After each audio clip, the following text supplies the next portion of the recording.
muitos dias na minha vida, deixa eu ver a hora, para eu não parodiar muito tempo, né?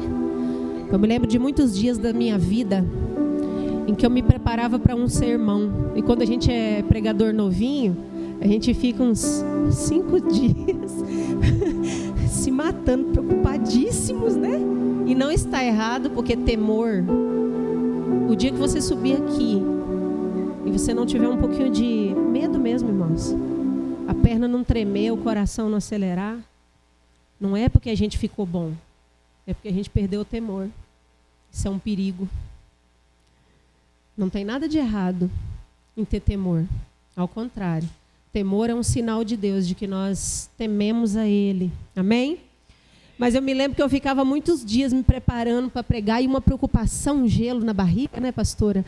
E me dava até dor de cabeça, porque ia chegando o dia que eu estava escalada, e a palavra, e eu falava, Deus e a palavra, Deus e a palavra, cadê a palavra? Qual vai ser a palavra? O Senhor me deu uma palavra, eu vou passar vergonha, né? Eu acho que isso é a incógnita de todo ministro, né?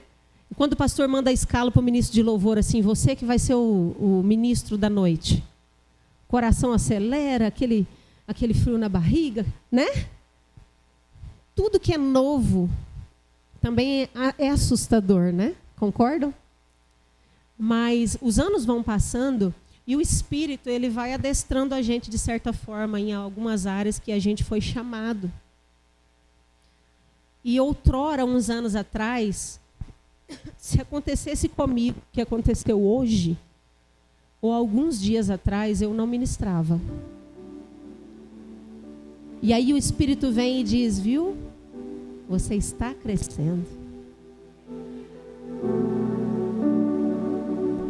Desligou. Eita. Outrora, quando acontecia alguma coisa com a gente, deixa eu ver se é só comigo isso. O dia se passou e aconteceu algo muito ruim. A gente desanimava de vir ao culto. Ou só comigo? Não. Só que os anos foram passando e a gente foi ganhando uma resiliência no Senhor, na palavra, comendo e bebendo da mesa de Cristo. E você se pega numa situação que o dia foi ruim, mas você vestiu uma roupa, penteou o cabelo e veio cultuar o Senhor. Amém? Aí você começa a compreender que quando eu estou fraco, eu estou forte. Porque o poder dele se aperfeiçoa na minha fraqueza. A gente às vezes entende que estar cheio demais é sinônimo de ter para dar. E aí o Espírito Santo vem e diz, não, mas eu quero você vazio, para que eu te encha, aí você vai ter o que dar. Amém? E o Senhor hoje me deu uma palavra, eu quero diluir ela no Espírito com você. Amém? Está em Gênesis capítulo 11. Glória a Deus. Eu estou sentindo tanto calor que até minha orelha está quente. Ó, as orelhas. Ô, glória. Pati, quando eu vi você, eu não posso deixar de falar. Eu não posso. Se tem um Deus que restaura as vidas, esse Deus restaurou a sua. É muito forte. É uma gratidão muito grande ao Senhor. Eu estava ali quietinha, eu estava chorando porque eu olhei ela, pastora, ficou pior ainda. E eu já sou chorona, né? Sabe quando me converti? A gente deveria voltar a esse hábito. Quem aqui tem uma toalhinha na bolsa? Levanta a mão quem tem uma toalhinha na bolsa, sempre. Duas é boa, porque é uma para o nariz e outra para o olho. Quem só tem uma, limpa o nariz e limpa o olho. Tá na internet não, né, irmãos? Ai, meu Deus. Quando eu me converti, nenhuma bolsa, e mulher troca muito de bolsa. Nenhuma das minhas bolsas andava sem uma Bíblia e uma toalhinha. Porque se não for para chorar, se for para servir o Senhor com os olhos secos, eu não quero. Sabe, irmãos, eu estava vendo um pregador falar que, se possível, enfia o dedo dentro do seu olho, assim, ó. Ai, chora, criatura, se arrepende. Chora. Para de viver esse evangelho seco. Faz alguma coisa, olho. Obedece a palavra do Senhor. Sabe? Vai passando os anos, a gente vai ficando seco, igual taquara rachada. Nada mais entra. Bate e volta, bate e volta. É um negócio doido, né? Se a gente for olhar quando a gente se converteu, não era desse jeito. O primeiro amor, você está enamorado, tem flores, tem perfume, tem bombom, né? Passou um tempo, tem o espinho da flor só, não tem mais perfume. A gente vai perdendo se enamorar pelo Senhor. E o noivo não vem casar com uma noiva que não está enamorada por ele. Amém? Gênesis capítulo 11, versículo 1. Diz assim a palavra do Senhor. Em todo o mundo, as pessoas se serviam de uma mesma língua e de uma única maneira de falar. Quando os seres humanos emigraram para o Oriente, encontraram uma planície em Sinear e ali se estabeleceram. Combinaram uns com os outros. Vinde, façamos tijolos e cozamo-nos ao fogo. E o tijolo lhe serviu de pedra e o betume de argamassa. E então decidiram mais uma coisa. Vinde e construamos uma cidade e uma torre, cujo o pico ou ápice penetre os céus. Amém? Até aqui. Espírito Santo, eu sinto a tua presença aqui. Nós sentimos a tua presença aqui. E nós sabemos que o Senhor quer falar conosco. Nesse momento, nós consagramos todo o nosso corpo ao Senhor, os nossos membros, os sentidos do nosso corpo. Nós consagramos os nossos ouvidos, o nosso olfato, o nosso paladar, o nosso tato, para que de todas as formas nós possamos sentir e ouvir a tua presença aqui, em nome de Jesus. Amém. Amém? O Senhor estava falando comigo sobre a construção da Torre de Babel, carta marcada, né? Não tem um crente que não sabe dessa história. Só que eu estava no meu devocional da semana, e você pode ler a Bíblia por muitas vezes, e todas as vezes que você for ler, o Espírito vai te saltar algo nos olhos, amém? Essa é a rema, é a palavra revelada no Espírito, que estamos falando aqui na ministração da segunda dimensão, nós falamos, né? Então, não é que a Bíblia muda, amém? A Bíblia não muda. Ao contrário, a Bíblia diz que não pode se acrescentar nem um tio a toda ela, né? Tem um ai para quem faz isso.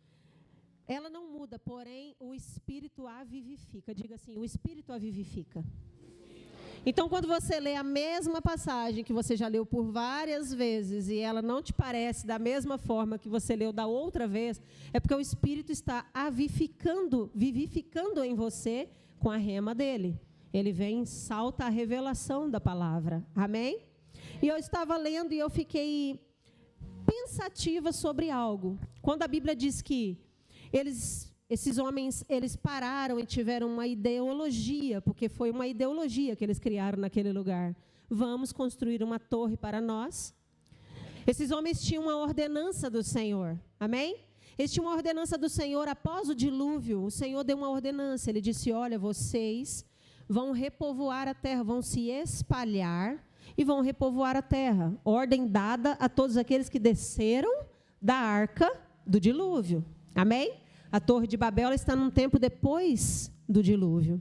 Deus dá essa palavra e logo em seguida você vai ler que quando eles começam a se multiplicar, eles se reúnem em um lugar e eles criam essa ideologia. E a gente tem que tomar cuidado, porque a gente também cria ideologias e às vezes não é Deus falando. É apenas uma ideia. Tive uma ideia. Vou chamar mais pessoas para fazer parte dessa ideia. É mais ou menos isso que ocorreu ali. Só que a ideia deles tinha um fundamento. E é sobre isso que eu quero falar nessa noite. Do fundamento da Torre de Babel. Que eles vão se reunir e a Bíblia diz que eles resolveram construir uma torre de tijolos e betume. Amém? Tijolos e betume. E eles disseram, nós vamos fazer ela tão grande, tão alta, que nós vamos chegar até, e seremos conhecidos. Chegaremos até o céu e seremos conhecidos por tal construção. Aí está o problema. Às vezes nós estamos construindo coisas achando que é o Senhor que mandou, mas nós tivemos apenas uma ideia. E aquela ideia, ela deu certo, e o problema é quando ela dá certo. Porque quando a coisa está dando certo, é difícil discernir se é Deus ou não. É Deus. É ou não é? É um problema, porque quando está dando errado, eu posso culpar o diabo e dizer, é coisa do diabo isso. Ou não era vontade de Deus isso para a minha vida. Mas quando a coisa está dando certo, é complicado. Porque como eu posso dizer que algo na minha vida que está dando certo não é vontade de Deus? Aqueles homens reuniram outros homens, passaram a ideia, no tempo de Nimrod, um homem que ficou conhecido na terra naquela época. A ideologia que foi ensinada deu certo. Os outros compraram a ideia, e aí está o problema quando as outras pessoas compram essa ideia também. Compraram a ideia e começaram a construir. Só que eles tiveram uma ideia interessante. Para construir algo, eu preciso de... Eu não faço isso, mas eu vou te fazer repetir. Eu preciso de obra-prima. Vamos de novo? Eu preciso para construir. Não se constrói nada sem obra-prima. Concorda comigo? Tudo que você vai fazer, você precisa primeiro de ter uma obra-prima para começar a construir aquilo. Se é uma ideia, você precisa de um papel e uma caneta. Se é uma construção, você precisa do material para aquela construção. Se é uma costura, Pati, você precisa de linha, você precisa de agulha, você precisa de tecido. Sempre tem que ter uma obra-prima para tudo aquilo que o Senhor ou que nós intentamos fazer. Só que a obra-prima daquele povo da Torre de Babel era betume e tijolos. Penso eu que Babilônia, Babel, era um lugar entre o dilúvio e o Egito. Quando você vai ler a palavra, o que vem antes é o dilúvio. O que vem depois é o Egito. Um capítulo antes você vai ver que está falando ainda do povo que desceu da arca, dos seus descendentes. 2 capítulos depois você vai ver que está falando sobre Abraão entrando no Egito por causa da escassez. Torre de Babel estava entre o dilúvio e o Egito. E aí eles resolvem construir nesse meio de caminho algo com betume e tijolos. O betume lembra a arca. A arca, ela usava o betume. O Senhor deu instruções para Noé passar o betume na arca. E o betume, ele era um impermeabilizante para a arca. Ele serviu para a arca como impermeabilizante por fora, por dentro. Era uma obra-prima específica usada na arca de Noé. E quando nós vamos olhar, 400 anos depois, 400 anos que o povo ficou no Egito, o trabalho deles lá era fazer tijolos. Nós vamos ver um lugar que está entre o dilúvio e o Egito. E o povo tomando decisões entre o pós-dilúvio e a entrada para o Egito. E é aí que está o ponto de decisão da vida de um cristão. Havia uma ordenança, mas haviam decisões a serem tomadas. Amém? E dentro dessas decisões, quando um cristão, ele tem uma nova vida em Deus, ele não pode pautar as suas decisões no seu passado, porque senão ele vai destruir o futuro. No intermédio do processo em que Deus te coloca, entenda uma coisa, você não pode trazer a obra-prima do seu passado para construir o presente, porque vai destruir o futuro. Um povo que havia passado por um dilúvio, saído vivos ali, guardados dentro da arca, que representa a salvação do Senhor Jesus nas nossas vidas. Alguém que saiu de uma velha vida, alguém que foi restituído, restaurado e salvo, não pode tomar qualquer decisão no processo de caminhada até o Canaã de Deus. Às vezes nós vamos precisar passar pelo Egito, sim, porque no caminho Abraão desce sim para o Egito. Mas nós precisamos tomar cuidado com aquilo que a gente carrega do passado para o presente e que destrói o futuro. Você vai ver tempos depois, a nação santa, separada por Deus, dentro do Egito, fazendo a mesma coisa que fez na Torre de Babel. Sabe o que é isso? Continuidade. Já se pegou na sua vida dando continuidade a coisas nocivas que não te fizeram bem, mas você continua fazendo? Já se pegou num tempo da sua vida que você se pergunta para você se pergunta: por que eu continuo fazendo isso? O povo começa a construir uma mistura de arca com Egito, em uma só construção. A velha vida, a vida presente, destruindo a vida futura. Uma coisa eles estavam construindo ali, interessante para nós pensarmos. As pessoas dizem que a Torre de Babel, ela era para apenas um monumento, para chamar a atenção dos povos e mostrar o quanto eles eram poderosos. Mas a obra-prima da torre vem nos dizer que não era sobre isso. Era sobre tentar construir algo para se salvar do seu passado. Porque a torre era alta, para que se viesse outro dilúvio, senão não haveria betume, não houvesse o risco de acontecer outrora a mesma coisa. O medo do passado que persegue o futuro e te prende no presente. O povo que tinha tudo para crescer, para voar, para se multiplicar na terra, foi salvo, foi transformado, tem uma nova oportunidade de vida.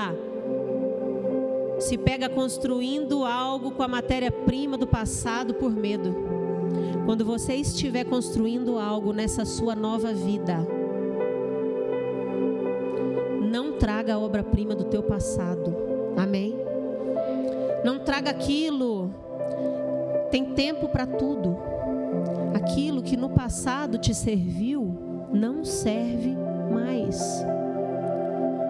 A roupa do dilúvio não serve para a roupa que você vai usar no mundo sendo reconstruído, numa nova vida, naquilo que é novo. Não dá para emendar o passado com o presente e o futuro e querer que dê uma boa coisa. O Frankenstein, a história dele é meio que parecida com essa simbologia, né? Um pedacinho de uma coisa, um pedacinho do outro, um pedacinho do outro, um pedacinho do outro, e vira o quê? Vira um monstro. Aí você vai se pegar num futuro que está te engolindo vivo. E não foi Deus que fez. Nós carregamos coisas porque nós queremos carregar do nosso passado. O pessoal da Torre de Babel estava fazendo isso. Construções decadentes e falidas geralmente têm tijolo e betume do teu passado. Algo que foi construído representa os tijolos. E betume é um sistema de defesa também. Já se pegou se defendendo de pessoas que não te fizeram nada? Porque você não foi transformado. Porque Jesus já te curou e aquela pessoa, as outras não podem ser culpadas por aquilo que outra pessoa fez. Amém? Missão Europa, glória. Você não pode se pegar tratando as pessoas mal, passando betume na sua vida para se precaver dos outros, porque alguém te fez mal outrora. Isso é trazer obra-prima do passado para o presente. O pessoal da Torre de Babel tinha um ideal. E esse ideal não era só ser conhecido, era um ideal de proteger-se daquilo que já havia acontecido no seu passado. Já ouviu falar em sistema de defesa? Em muralha emocional? Aquela pessoa que você vai abraçar, outrora ela viveu algo, então ela na hora acende um start nela, betume, impermeabiliza ela emocionalmente, ela não consegue reagir aos estímulos emocionais. Hoje é o dia de você deixar o Espírito Santo entrar dentro de você e virar uma chave. Você não pode continuar construindo coisas que estão ligadas ao seu passado. Você está construindo o Egito da sua vida no futuro. Abraão desceu para o Egito não foi para sofrer, amados. Quando Abraão desce para o Egito é porque estava tendo fome na terra. Abraão não sai do Egito pobre. Abraão não sai do Egito faminto. Leia lá. Ele sai rico. Ele sai alimentado. Tudo bem, tem toda a situação, não vamos entrar nesse lugar, mas Abraão não sai do Egito faminto. O Egito não é para isso na nossa vida. Não é para poder voltar a construir com tijolos novamente. Ser escravo de Faraó. Trabalhar até morrer. Construir coisas que não são para você. Construir coisas que são para outros. Que não vão te beneficiar em nada, que não vão acrescentar nada na sua vida. Não, o Egito que Abraão viveu era um Egito que alimentou ele, que enriqueceu ele. Tem que saber passar pelo processo para entender e construir um grande futuro. Amém? Amém, meu bem? Glória a Deus. Aleluia. Se você construir algo na sua vida com um fundamento errado, lá na frente, o fundamento te afunda. Consegue compreender isso? Quando tudo se fez novo pós-dilúvio, Deus deu uma ordem para que eles construíssem um novo fundamento de humanidade. O povo começasse o mundo novamente, com parâmetros melhores, com fé, com firmeza em Deus, com entendimento, com temor. Foi uma segunda chance dada à humanidade. Eles tinham tudo para construir um fundamento firme em Deus, mas eles resolvem construir com um fundamento do passado, de medo, retroativo. Eles resolvem construir com coisas passadas, uma forma de fugir de Deus e da sua ira. Isso aí chama falta de arrependimento. Porque o medo, se eles fossem pessoas que queriam agradar a Deus, não teriam medo que viesse um novo dilúvio. Porque Deus havia dado uma palavra que não destruiria mais o mundo com água. Não tinha por que construir aquela torre. Haja visto que o Senhor já tinha dito: vão, se espalhem, multipliquem, façam acontecer. Mas o povo resolveu parar ali e firmar as raízes e construir ao seu bel prazer. Pessoas que realmente são arrependidas não constroem coisas para fugir de Deus, constroem coisas para agradar a Deus. Amém? A torre era uma maneira de fugir da ira de Deus, porque sabiam que não iam agradar o Senhor. Era uma forma, sim, de se proteger de uma tragédia vindoura. Já viu aquela pessoa que ela passa a vida se preparando para uma tragédia? Eu lido com pessoas que têm ansiedade muito na minha vida.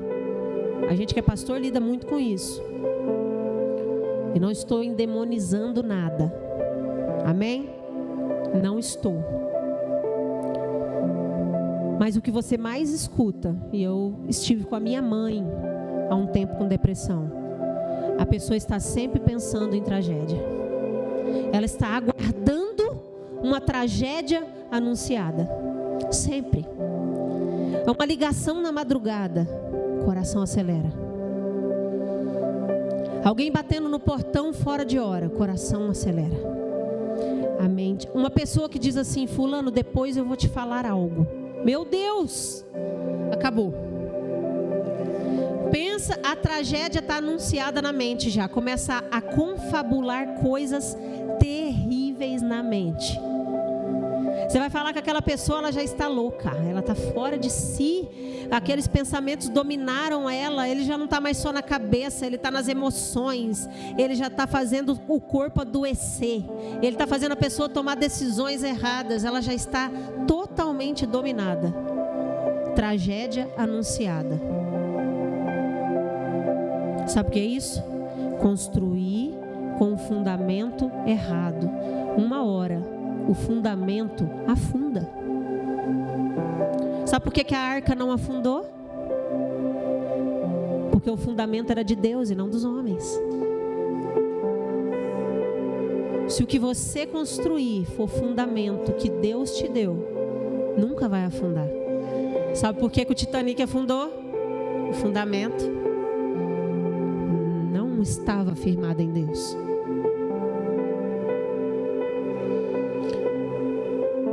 Sabe um segredo da arca?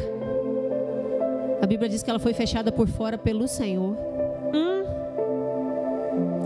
Forte, né? Além dela não ter nau, né? E não é o irmão da nau. Além dela não ter nau.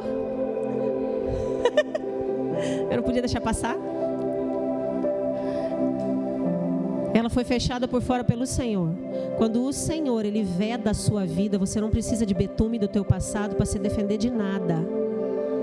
Se o Senhor fechar você, te santificar e te guardar, nada que vier contra a sua vida vai inundar o seu ser.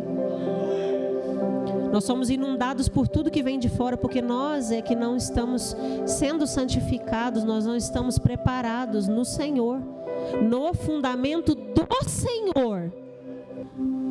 Porque quando Ele fechou a arca, ninguém abriu. E quando Ele abriu, ninguém fechou. Quando Ele disse, pode descer, a porta abriu. Tem um tempo. E o que é você estar vedado, embetumado pela presença do Espírito Santo? É quando Ele disser não, é não. Quando Ele disser sim, é sim. Mas se Ele disser fecha, fecha. Não é ir contra, recalcitrar contra os aguilhões, recalcitrar contra a palavra. Tem muita coisa na nossa vida, irmãos, que a gente sabe que está errado, mas a gente insiste naquilo, porque eu gosto daquilo, porque aquilo me beneficia, porque eu não posso largar aquilo, porque é a minha vida. Se eu largar, eu não sei como eu vou viver sem. Vive sem sim. Você vive sem sim. A gente vive sem sim. Tem como viver nesse mundo santo? Sim. Tem. Porque nós não andamos sozinhos. Não tem um filho de Deus que ande sozinho na terra. Ele sempre está acompanhado pela presença do Espírito Santo e pelos anjos. Você nem é em dois só. Se for contar a Trindade, já são 4. Porque na presença do Espírito Santo se manifesta o Deus Pai e o Deus Filho. Mas o anjo que acampa ao redor daquele que crê. Você nunca está só, meu irmão. Nunca. O nosso ser é inundado porque nós estamos deixando as coisas entrarem na nossa vida de forma indevida, pelas nossas próprias decisões. A Bíblia diz: do que se queixa o homem? Do que se queixa o homem? Dos seus próprios pecados e delitos. Quantas vezes o Senhor quis nos guardar e nós é que saímos debaixo da proteção dele. E a Bíblia diz que Deus desce para olhar o que aqueles homens estavam construindo. Amém? Deus desce para ver o que você está fazendo da sua vida. O que eu estou fazendo da minha vida pós salvação. Porque a gente pensa assim, aceitei Jesus, é só esperar o céu. Não é. É sobre isso que eu estou falando aqui nessa noite. Existe um processo de vida cristã. Não é assim só para quem está num leito. Aceitei partir. Mas não foi assim conosco. Nós temos um processo de caminhada. E o Senhor, Ele desce para ver o que aqueles homens estavam fazendo pós-salvação. E pós-ordem. Me lembra uma passagem. O Senhor descia para saber o que Adão andava fazendo no Éden. O Senhor sempre vem conferir. Por isso que a gente não faz campanha. A gente não faz festividade. A gente faz conferência, irmãos. Entenda, pega o propósito. Conferência é para conferir o que Deus está falando. Porque Deus desce para conferir o que eu estou fazendo com aquilo que Ele falou. Troca o ano, a gente faz uma conferência para saber assim, ó, Deus falou. Nós fizemos, o Senhor vai vir conferir. É para isso que serve conferência. O Senhor vem conferir se a gente está fazendo o que Ele outrora falou. O Senhor desce para fazer uma conferência no pessoal lá, chega lá, eles estão construindo alguma coisa. E sabe uma coisa interessante? Quando a Bíblia diz que Noé ia construir, não fala que tinham muitos homens ajudando ele a construir a arca. Pega essa no seu espírito, como diz o pastor. Pega no teu espírito. Quando Noé está construindo, ele tinha uma palavra do próprio Deus. Não houveram muitos homens para ajudá-lo a construir a arca. A Bíblia diz que houveram? Não encontro. Mas o Senhor desce para conferir a torre de Babel e diz a palavra que as pessoas ouviam falar que estava sendo construída e vinham. Vinha gente de outros lugares para ajudar a construir aquela torre. Sabe o que eu aprendo com isso? Noé construiu uma arca com uma palavra, mas sem muito público. A torre foi construída sem uma palavra e as pessoas vinham de todo lugar. Nem sempre o propósito que causa mais interesse do povo é o que Deus inspirou a fazer. É perigoso, né? O que atraiu o público foi a torre, mas o que Deus mandou fazer foi a arca. Nem sempre o que está bombando, jovem, é de Deus. Pode estar bombando, mas não é o que Deus tem para a sua vida.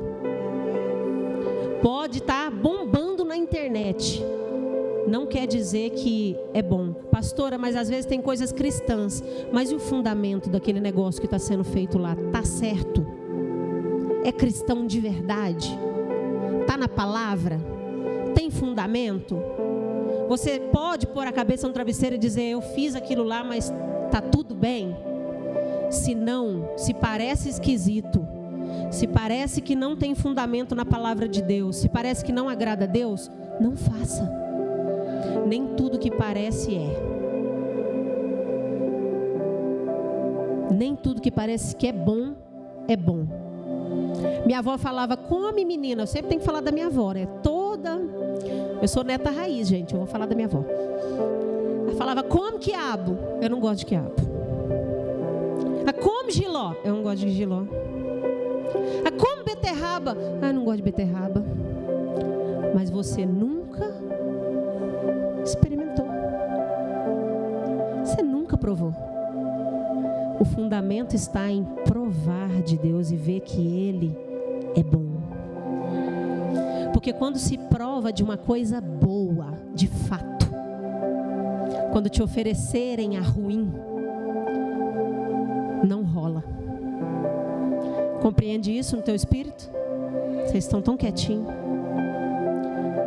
Uma pessoa que tem um paladar bom, que ela experimenta uma coisa boa de fato, quando te oferecem uma coisa ruim, o seu paladar entrega. Isso aqui não é. Romanos diz que nós devemos consagrar os nossos membros os nossos sentidos ao Senhor, tudo. O paladar, a Bíblia diz: provai e vede que o Senhor fala sobre o quê? De Deus se prova, amém? De Deus se experimenta, de Deus se aprofunda. E quando nós provamos de Deus, nós sabemos o que é bom e o que não é bom.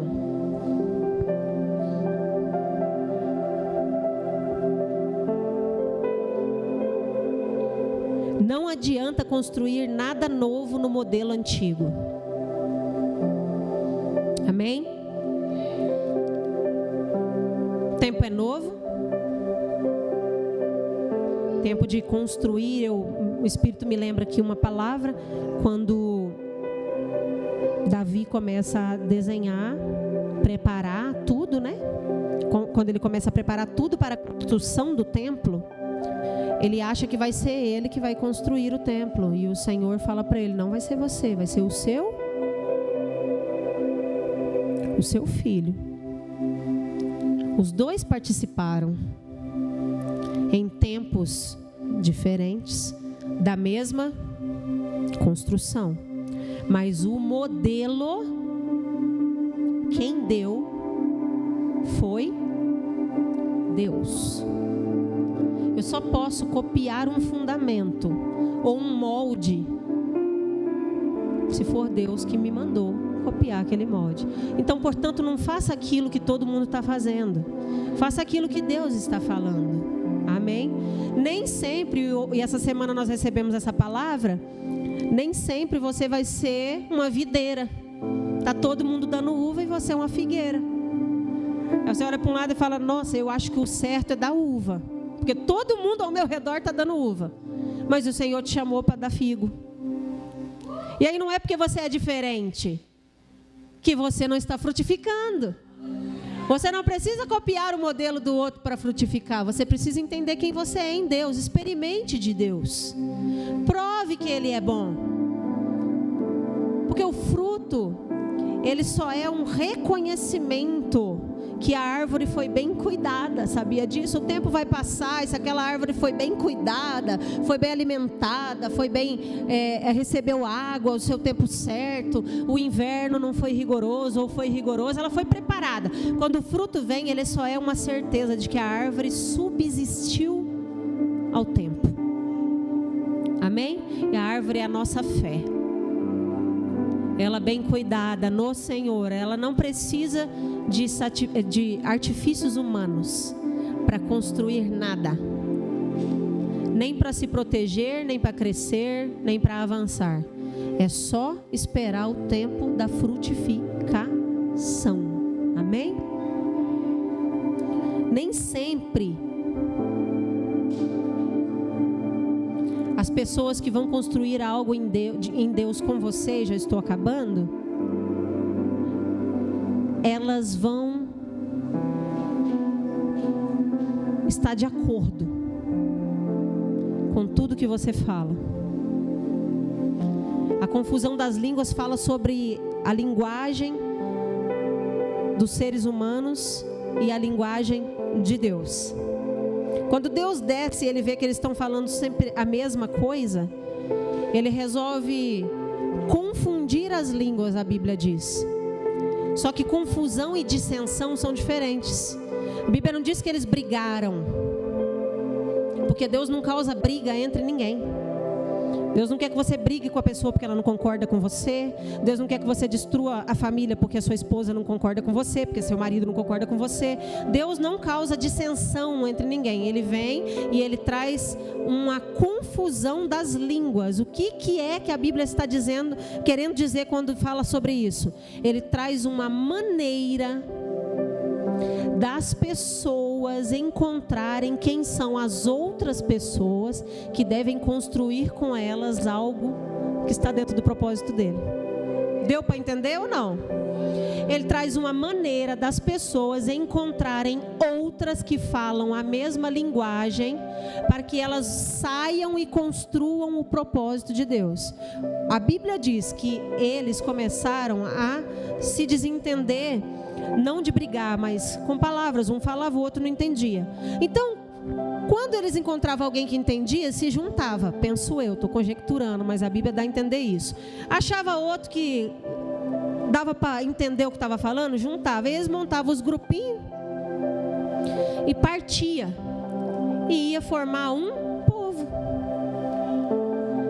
Calma. É só uma maneira do Senhor pôr as pessoas certas do seu lado para construir aquilo que Ele te chamou para construir. Não é sobre dissensão, não é sobre briga, não é sobre separação, não é sobre morte, não é sobre o fim de tudo, é sobre Deus ser específico com aquilo que Ele quer. Deus está encostando pessoas com a mesma linguagem perto de você, para que você entenda que há um propósito a ser cumprido. E quando a gente fala a mesma linguagem, é mais fácil de fazer o propósito se cumprir. Amém? Experimenta trabalhar com uma pessoa que tudo que você fala, ela não concorda. Nem você prospera, nem ela prospera. E no fim do dia o serviço não rendeu. Eu tive essas experiências com o pastor e os seus serventes.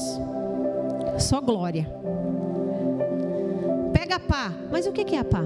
A pá é a de ponta, sem ponta? A pá. Pega a esmerilhadeira. A esmerilhadeira é qual? Aquela. Sabe, a linguagem. Quando o outro conhece a sua linguagem, você olha para ele e já sabe o que você quer. Ele já te entende. Pega esse, põe debaixo do braço e fala: você é da minha equipe de propósito. Eu estou entendendo que você fala a mesma língua que eu. Então Deus deve ter um propósito para nós. Vamos andar junto? Vamos sentar na mesa? Vamos ter um tete a tete? É ou não é?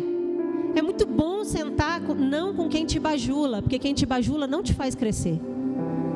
Bajuladores não são pessoas de propósito. Quando você não agradá-lo mais, ele bajula outra pessoa. Bajulador não quer dizer que ele está no seu propósito. Eu não estou falando sobre bajulação. Estou falando sobre linguagem. Aquela pessoa que você olha assim, ela fala: já entendi tudo, deixa eu fazer. Ela pega pelos pés, você pega pelo braço, o outro vem e pega pela cabeça, entendeu? Você não precisou falar nada. Era sobre isso que o Senhor desceu na torre para dizer: vocês não precisam se proteger de mim. Vocês precisam se achegar a mim. Vocês precisam cumprir aquilo que eu falei. E aí vocês não vão precisar de betume, de arca. Vocês não vão precisar ficar no tempo da escravidão, construindo tijolos para uma construção que não tem significado nenhum. Sabe o que é isso? Fazendo coisas que para Deus não significa nada. É o serviço sem fundamento. Trabalhando para nada. Aquela pessoa que trabalhou a vida toda, no fim ela ficou doente, gastou tudo que ela trabalhou. Trabalhou e não fundamentou, não se cuidou. Porque o fundamento de trabalhar muito deve ser para se cuidar, não é? É isso que a gente mente para nós mesmos todos os dias. Quando a gente fica longe dos filhos 12 horas, 18 horas, 16 horas e diz: é porque eu quero que os meus filhos tenham uma boa vida. Aí no fim o filho dá trabalho e você olha e fala: trabalhei a vida toda sem fundamento nenhum. Acabou em nada. O dinheiro do trabalho não salvou o filho, não deu para pagar o remédio, é clínica para pagar, Deus me livre, mas são muitas coisas, irmãos. Trabalhar sem fundamento não serve para nada. Pôr tijolo dia a dia, um em cima do outro, dizendo: estou construindo algo grande, sem o fundamento de Cristo, que é a pedra fundamental, é perdido. Você vai passar 20, 30, 40, 50 anos construindo uma coisa que, no fim, não vai servir nem para sua família de plataforma. No fim, não serve nem para o teu ministério de plataforma. Ninguém quer andar em cima desse fundamento. Fundamento, e a gente fala sobre apostolado, quando fala de fundamento, eu termino aqui. Quando a gente fala de fundamento, a gente fala sobre apostolado. Não é um lugar para te cobrir, é um lugar para você andar. Nós somos chamados para fundamentar propósitos de Deus. A intenção de Deus com o povo pós-dilúvio era: vocês vão fundamentar a nova humanidade que vai existir na terra. E o povo estava preocupado em construir sem propósito, em se proteger do passado, mas fazer aquilo que Deus queria, nada. E o que acontece? Daquela descendência, a Bíblia chama a descendência de Sem. E da descendência de Sem vem Terá. E de Terá vem Abraão. E aí o Senhor fala com Abraão: eu vou fazer de você, que está entendendo tudo isso aqui depois do dilúvio. Eu achei um que está entendendo. Vem aqui, Abraão. Sai da sua terra. Começa a construir um fundamento em mim. E a primeira coisa que Abraão faz, um altar. Ele faz um altar ao Senhor, porque o Senhor falou ali com ele. Dali para frente, ninguém segurou a descendência de Abraão. Numerosa, abençoada. A palavra que Deus dá para Abraão: em ti serão benditas todas. Sabe que fundamento é esse? Fundamento de um homem que está na galeria da fé. O fundamento de uma mulher que está na galeria da fé. Que outros vieram atrás de você e andaram sobre aquilo que você construiu para o Senhor. Se não for para os meus filhos olharem no futuro e dizer assim: por causa do Deus da minha mãe e o Deus do meu pai, eu tenho temor. Eu ando neste lugar por causa do Deus da minha mãe e do meu pai, que hoje é o meu Deus. Fundamento. A casa, quando é bem fundamentada, ela serve para os filhos, para os netos, para os bisnetos, para os tataranetos. Ela sempre vai estar em pé. Não passe a vida construindo coisas que não vão servir para ninguém que vier depois de você. Tudo tem continuidade. Tudo tem continuidade. A vida é uma continuidade. Nós falamos sobre ser filhos de Deus, mas todo filho tem que se tornar um pai um dia. E quando nós nos tornaremos pais espirituais? Está no tempo de deixar de ser filho para ser pai também. Vê aqui na igreja o ciclo mudou? Já estou contando aí que eu sei lá, daqui a pouco vai para 5, 6 crianças já. Não demora. É necessário entender quando o ciclo muda. Manda berço, Senhor, em nome de Jesus. Só tem um. E abençoa, que prospera todo esse prédio, Senhor. Prospera todo mundo aqui, que é para poder a gente crescer também, em nome de Jesus. Prospera, faz crescer. Porque nós necessitamos de um lugar só para berçário agora. Amém? Escolinha não dá para pôr 5 berços, gente. Tá? Tem um lá que dá maior briga. Não cabe as crianças, o berço e as cadeiras. É tempo de mudança. Deus está transformando filhos em... Pega no teu espírito. Deus está transformando filhos em pais. Agora é o tempo de transcender. Agora é tempo de começar a cuidar de outros, fundamentar a vida cristã de outras pessoas, ajudar elas, criar plataforma de apoio. Plataforma de apoio é você deitar para o outro passar por cima. Dói, mas ele vai atravessar de onde ele está para o outro lado. Amém? Se coloca de pé em nome de Jesus. Vamos terminar. Não dá para construir nada com quem não fala e não compreende o que você carrega. A esses, fuja. Desses, mantenha um pouco de distância. Porque senão você vai ter crise de identidade. Tudo que você fala, o outro rebate. Você fala, o outro rebate. Você começa a duvidar de si mesmo. Será que é Deus mesmo que falou comigo? Será que é Deus que tem um propósito mesmo na minha vida? Ou será que eu estou ficando doido? Sabe aquele cão criado no meio das ovelhas? Todo dia ele escuta a ovelha. Bé, bé. Cadê o menino da Márcia que faz bé bonitinho? Bé, bé. Aí o cão acorda no outro dia e ele está no meio das ovelhas. E ele foi criado desde pequeno lá e as ovelhas fazem bé, bé, bé. Ele vai comer e as ovelhas estão comendo junto e bé, bé, bé. Daqui a pouco o cão, ele olha para um lado, ele olha para o outro e faz bé, bé, bé, bé. Sabe por quê? As ovelhas convenceram ele de que ele não é um cachorro. Não deixa quem não fala a sua língua, a língua de Deus em você, convencer você de que você não é aquilo que Deus falou. Não deixa ninguém tirar a sua identidade. Não deixa ninguém arrancar de você o que Deus colocou. Aqui o que Deus colocou ninguém tira. Eu tenho uma palavra. Amém? Diga, eu tenho uma palavra. Eu tenho identidade. E vou vivê-la para o propósito do meu Deus. Amém? A sua missão vai trazer pessoas que falam as mesmas línguas que você para propósito se cumprir. Amém? A sua missão vai atrair pessoas. Você crê? Feche os seus olhos. Estende suas mãos para frente assim, ó, vai recebendo do Senhor. Diga, Senhor, eu estou recebendo essas palavras. Elas não são só palavras, elas são impressões no meu espírito agora. A partir de hoje eu estou recebendo um gás dos céus, uma ativação celestial. As pessoas que o Senhor está trazendo para perto de mim são pessoas que vão agregar a minha missão. Uma missão extraordinária que Deus me deu. Essa missão vai me ajudar a fundamentar no Espírito o teu propósito na terra. Multidões, milagres, sinais, maravilhas, propósitos grandes nascerão da minha missão.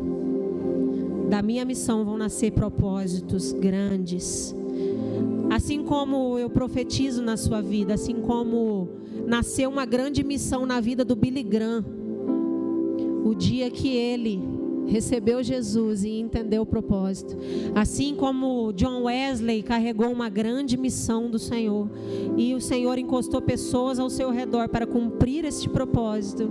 Assim como homens como Reinhard Bonk, das grandes cruzadas de fogo, foi tocado pelo Espírito e cumpriu o seu propósito na terra. Assim seja na sua vida, assim como foi em Abraão, assim como foram com os grandes homens e mulheres de Deus. Catherine Kuhlman, uma mulher que fazia milagres, Deus usava ela em sinais, maravilhas. Que o Senhor ative você no Espírito agora, que você comece a ser ativado no Espírito. Você não vai mais viver preocupado porque você é uma figueira no meio da videira. Você vai viver para cumprir o propósito da sua identidade no Senhor, em nome de Jesus. Senhor, nós te agradecemos, porque todas as coisas te pertencem e todos os propósitos são teus. O Senhor é o Deus que reaviva a tua obra no meio dos anos em nós.